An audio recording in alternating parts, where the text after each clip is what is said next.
Assalamualaikum warahmatullahi wabarakatuh. Konco ngajian rahmati Allah. Alhamdulillah kita dipertemukan kembali dengan channel Konco Ngaji, yaitu channel yang akan mengkaji ayat-ayat Allah dan sunnah-sunnah Nabiullah Muhammad Shallallahu Alaihi Wasallam, sehingga kita semakin paham dan tahu bahwa ternyata Islam itu indah dan mudah. Hanya kadang hati kita yang sulit untuk menerima Islam itu apa adanya, sulit untuk menerima Islam yang dibawa oleh Rasulullah Muhammad SAW seutuhnya, apa adanya, tidak ditutup-tutupi, tidak ditambah-tambahi. Karena hati kita saja. Sebenarnya Islam itu mudah. Baiklah kawan yang dirahmati Allah, bagaimana kabar panjenengan pada hari ini? Semoga Allah ridha memberikan sehat dan nikmat. Sehat itu Allah ridha panjenengan gunakan untuk mengkaji ayat Allah dan sunnah-sunnah Nabiullah Muhammad Shallallahu Alaihi Wasallam. Semoga kita termasuk hamba-hamba Allah yang diridhai oleh Allah untuk kelak menghuni surganya Allah Subhanahu Wa Taala, karena kita dalam rangka menuju thalabil ilmi untuk menjadi hamba-hamba Allah yang muttaqin, karena sesungguhnya surga itu mu'iddat lil muttaqin, disediakan bagi hamba-hamba Allah yang bertakwa. Semoga kita diridhai menuju surganya Allah Subhanahu Wa Taala. Baiklah, konco yang dirahmati Allah, mari kita luangkan waktu sejenak untuk menjawab pertanyaan dari konco ngaji Salam 2 yang sudah menyampaikan pertanyaan kepada konco ngaji. Oke, mari kita baca bersama-sama pertanyaannya, konco yang dirahmati Allah.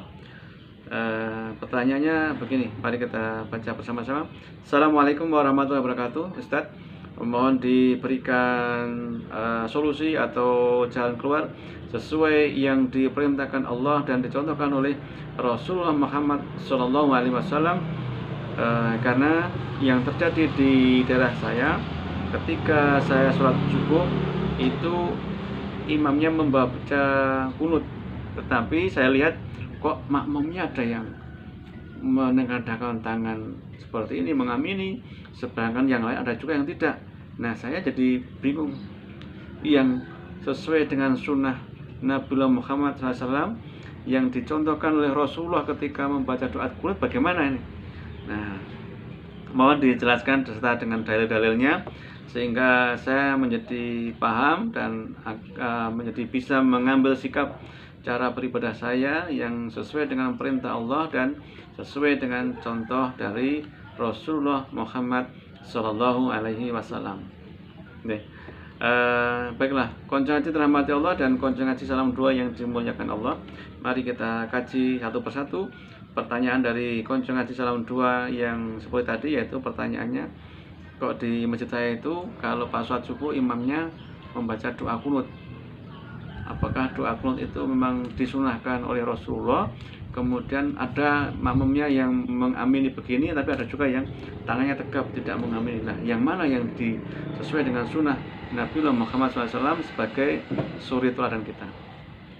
Jadi, mari kita kaji satu persatu. Konco ngaji rahmati Allah.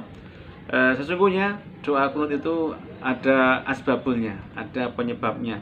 Kenapa Rasulullah SAW membaca doa kunut? Seperti yang diriwayatkan dari Anas bin Malik bahwa saat itu suku Zakwan, Usoyah dan Bani Lahyan meminta bantuan kepada Rasulullah SAW, yaitu dengan meminta berupa orang-orang atau hamba Allah yang sudah paham Al-Quran atau sudah paham agama, karena permintaan mereka berkaitan dengan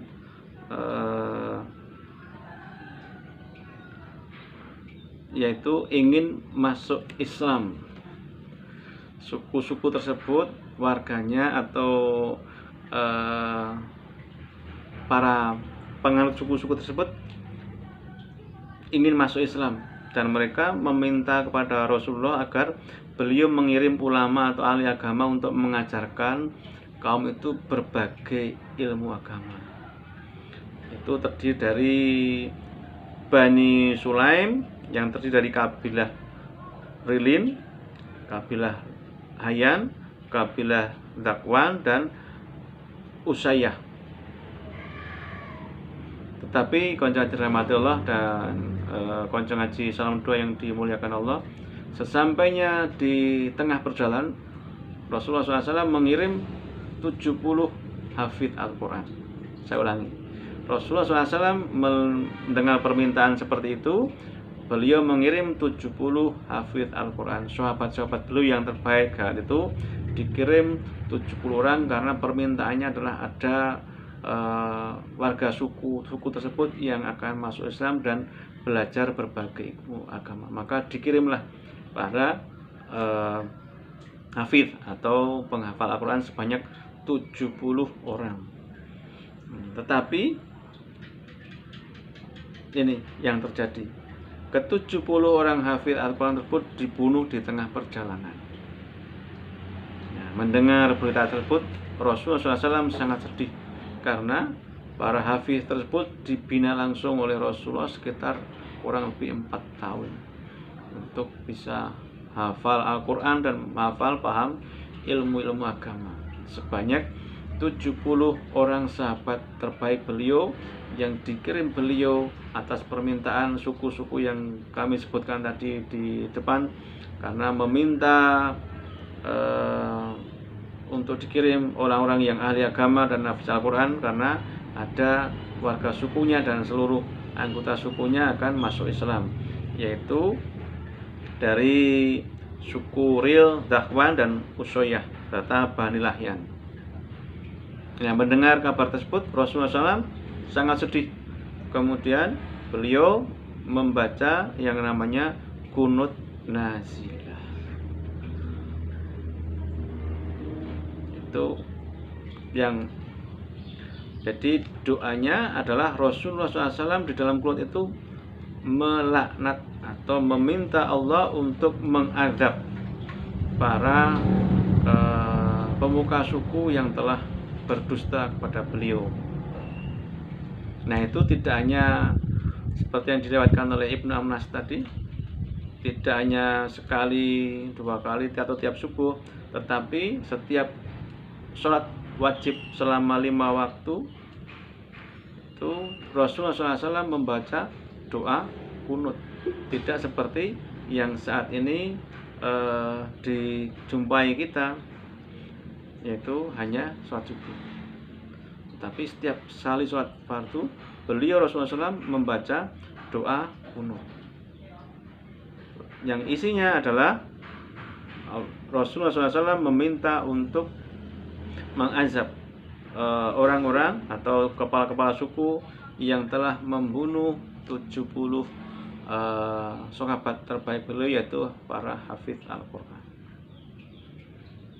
Dan qadarullah, kanjeng dirahmati Allah, Allah SWT menjawab doa qunut yang dipanjatkan oleh Nabi Muhammad SAW selama 1 bulan itu dengan diturunkannya surat Ali Imran, surat ke-128 dan 129.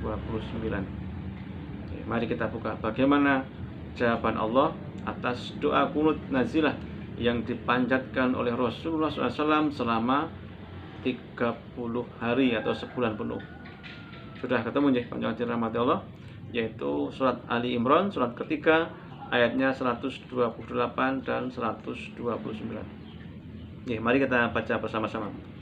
A'udzubillahi minasyaitonirrajim. Laisa laka minal amri syai'un aw yatuba 'alaihim aw yu'adzibahum fa innahum dzalimun. Yang ayat 129.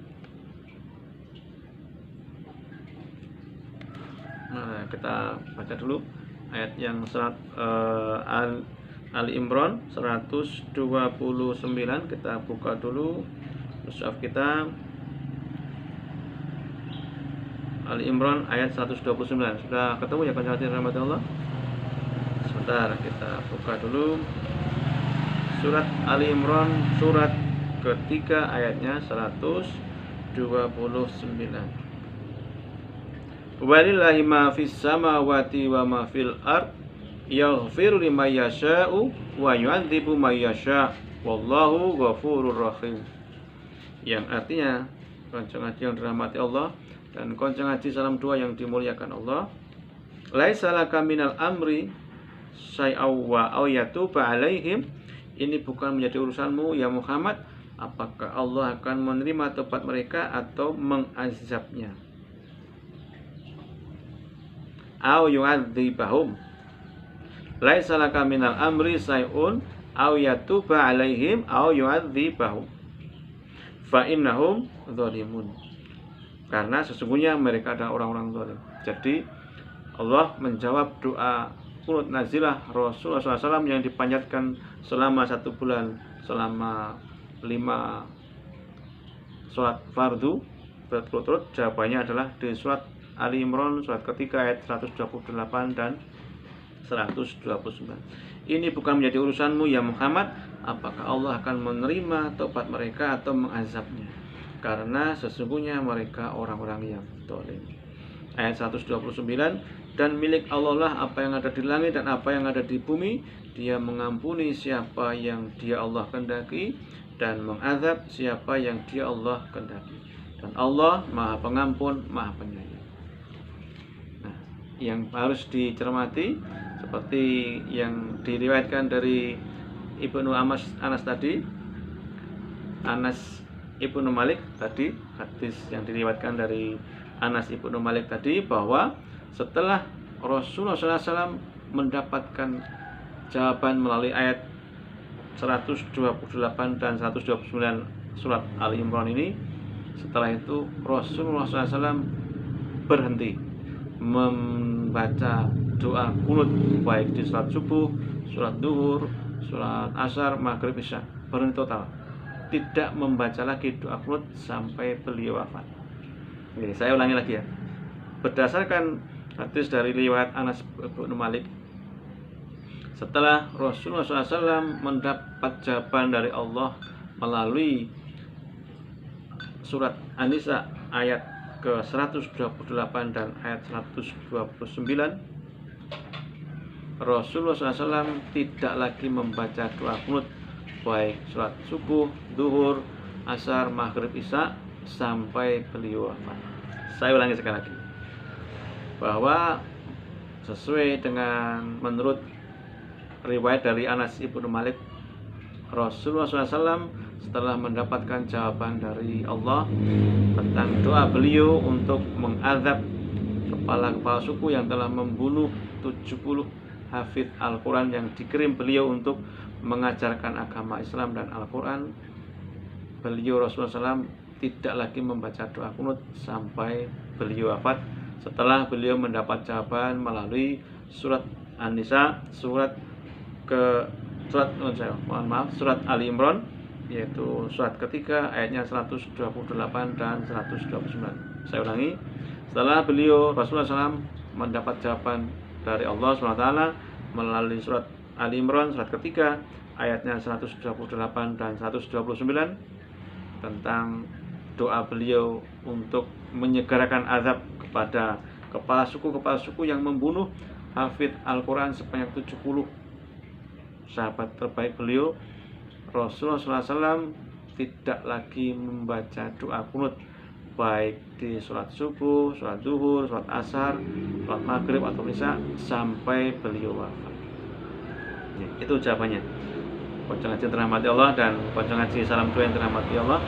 Jadi kalau Rasulullah saja sebagai utusan Sang Khalik, zat yang mau mendengar doa kunut kita dan yang mengabulkan doa kunut kita, setelah dijawab oleh Allah, bukan urusanmu ya Muhammad, apakah Allah menerima tobat mereka atau mengazabnya, karena sesungguhnya mereka orang-orang yang zalim, dan milik Allah lah apa yang ada di langit dan apa yang ada di bumi. Dia Allah mengampuni siapa yang Dia Allah kehendaki dan mengazab siapa yang Dia Allah kehendaki, dan Allah Maha Pengampun, Maha Penyayang.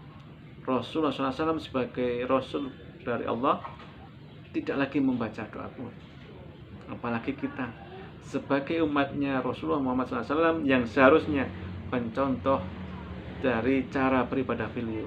Kalau beliau Rasulullah SAW saja sebagai utusan Allah ditegur dengan ayat itu, berhenti dari membaca doa kunut sampai beliau wafat, kok kita yang umatnya masih saja membaca doa kunut padahal sudah ditegur oleh Allah Subhanahu wa taala dengan ayat 128 dan 129 surat Al-Imran. Maka berpikirlah yang jernih, dengan hati terbuka, dengan hati yang ikhlas, hanya mengharap ridha Allah, bahwa sesungguhnya ketika kita mengkaji seperti ini, hati kita harus bersih, harus kita buang-buang dulu ilmu-ilmu yang lain yang kita bawa dari rumah. Kita kosongkan gelas hati kita dengan gelas yang kosong. Ibarat kita mau mencari air putih, kita kosongkan gelas kita dulu, gelas ilmu kita. Baik yang sudah ada isi teh atau kopi, kita buang dulu. Setelah itu kita bawa ke majelis ini untuk mencari segelas air putih, yaitu ilmu din, agama dan as-sunnah. Maka insya Allah panjenengan akan mendapatkan segelas air putih yang penuh. Tapi jika panjenengan masih membawa teh atau kopi dari rumah, baik separuh, seperempat atau sepertiga, pastilah air putih itu akan tumpah, dan air putih kan bercampur, tidak menjadi murni air putih kembali. Dan sebagai ahli sunnah wal jamaah, kita semestinya mencontoh cara beribadah Rasulullah Muhammad SAW yang tidak lagi membaca doa qunut sampai beliau wafat, ketika beliau sudah mendapat jawaban melalui surat An-Nisa, surat Al-Imran, surat Al-Imran ayat 128 dan 129. Karena Allah sudah berfirman di dalam surat Al-Ahzab surat ke-33 ayat 21, A'udzubillahi minasyaitonir rajim. Laqad kana lakum fi Rasulillahi uswatun hasanah. Sungguh telah ada pada diri Rasulullah itu suri teladan yang baik bagimu. Liman kana yarjullaha wal yaumil akhir wa dzakarallahu katsiran. Bagi siapa? Bagi orang yang mengharap rahmat dari Allah dan kedatangan hari kiamat dan yang banyak mengingat Allah. Jadi kalau kita mengharap ridha Allah, rahmatnya Allah, kita diperintahkan oleh Allah untuk mengikuti contoh dari Rasulullah SAW, karena sesungguhnya Allah mengutus Rasulullah untuk menjadi suri teladan yang baik bagi kita umat Islam yang ahli sunnah wal jamaah, yaitu ahlinya untuk mengikuti sunnah-sunnah beliau dalam cara beribadah dan beribadah kita dengan cara berjamaah, balik beribadah maupun dalam berkehidupan kita. Karena Islam itu kalau dinasakan hanya sendiri tanpa berjamaah tidak akan bisa. Jadi ini semoga menjadi muhasabah dan cermin bagi kita untuk mengevaluasi apakah sholat kita, cara beribadah kita sudah sesuai dengan perintah Allah dan contoh dari Rasulnya, dan ternyata masih banyak fenomena di masyarakat yang seperti itu. Mari kita yang sudah mengkaji ayat-ayat Allah dan sunnah-sunnah Nabiullah Muhammad SAW, kita buka hati kita. Kita buka dengan hati yang ikhlas, lapang dada, dengan hati yang bersih. Apakah cara beribadah kita sudah sesuai dengan perintah Allah dan contoh Rasulnya, atau justru malah bertentangan, seperti dengan fenomena doa qunut. Ternyata Rasulullah SAW pernah memang melakukan doa qunut selama 1 bulan penuh, bahkan di 5 sholat fardu beliau berturut-turut tanpa putus, dan Allah sudah memberikan jawaban melalui surat Al-Imran surat 128 dan 129. Dan setelah menerima ayat itu, Rasulullah SAW sebagai suri teladan kita tidak lagi membaca doa qunut sampai beliau wafat. Lah kok kita masih membaca terus doa qunut? Kepada siapa kita akan mencontoh cara beribadah itu? Bahkan Rasulullah SAW saja sebagai kekasih Rasulullah yang kekasih Allah, Rasulullah SAW sebagai kekasih Allah pun menghentikan doa qunut kepada Allah, dan yang mau menerima dan mendengar setelah menerima doa qunut kita. Nah, itu menjadi muhasabah dan pelajaran serta cermin bagi kita bagaimana cara sholat subuh kita agar sesuai dengan perintah Allah dan contoh dari Rasulullah. Begitu kancing haji yang dirahmati Allah, kancing haji salam 2, bahwa Rasulullah SAW pernah melakukan doa qunut selama 1 bulan, tetapi setelah itu dihentikan dan tidak membaca doa qunut lagi setelah beliau menerima jawaban dari doa itu, yaitu melalui surat Ali Imran surat ke-3 ayatnya 128 dan 129. Semoga menjadi muhasabah bagi kita agar kita bisa beribadah lebih baik, lebih mengikuti perintah Allah dan sunnah Nabi Muhammad SAW, sehingga kita diizinkan untuk menghuni surganya Allah SWT, insya Allah. Jangan malu-malu untuk bertanya melalui komen di channel YouTube ini, dan apapun pertanyaan Anda, insya Allah akan kami jawab dengan berdasarkan pada Al-Quran dan As-Sunnah. Sampai bertemu kembali di channel Konco Ngaji. Assalamualaikum warahmatullahi wabarakatuh.